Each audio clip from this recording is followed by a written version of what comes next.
Joining us tonight is Tom Fitton, the president of Judicial Watch. And Tom, I want to start with you by saying you were foremost as a skeptic of what we would hear today, what we would learn, and you were right.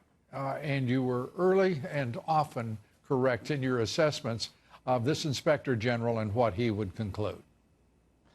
I've warned anyone who would listen that IG reports are both exposés and cover-ups at the same time. And as you point out, there are a lot of facts, evidence, criminal misconduct by dozens of people in the FBI and Justice Department.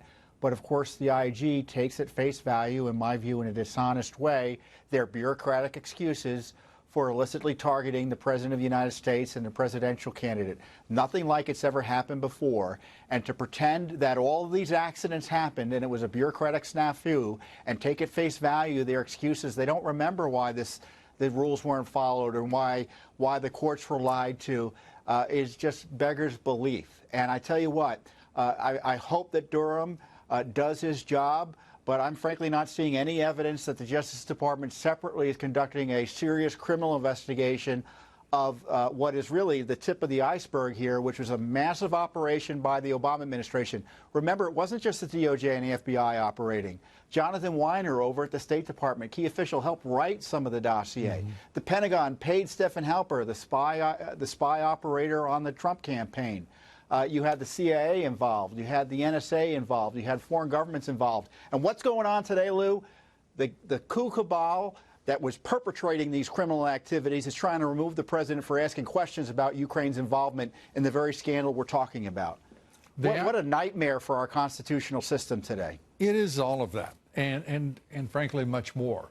Because we have an Inspector General who should be a countervailing influence within the Justice Department and the FBI, who should be bringing accountability to this corrupt cabal of agents and officials of both the FBI and the Justice Department.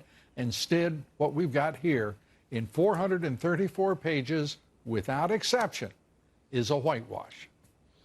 And what's really troubling is how he gives an out and protects the leadership of the FBI and DOJ, those who signed on for both the Obama and Trump administrations onto these fraudulent warrants, suggesting that they weren't told all the full details or didn't know about the corruption behind the applications.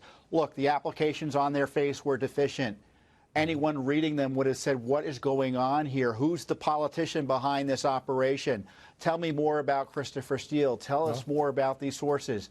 You read the dossier, it's self-evidently garbage. And they used it to, and there's no excuse. The IG provides the excuse, and I'm hoping that Barr sees through this. But again, past this prologue, and I don't expect much. It's clear that the Attorney General offered a rebuke. It was an interesting day for the Attorney General. He offered both a rebuke and, if you will, an acceptance of the IG report and at least his intentions here. But John Durham, mincing no words as he assessed this matter a few days ago, making it very clear what he thought of Horowitz and his concluding report on the investigation into FISA abuse. Tom, we appreciate you being with us. We're going to close with words that I think probably echo what you just said and which resonate, I think, with most Americans as we assess what the IG report's relationship is to reality. This from the public record of text between Lisa Page and Peter Strzok. If we could put this up, please. And it reads very simply, referring to President Obama.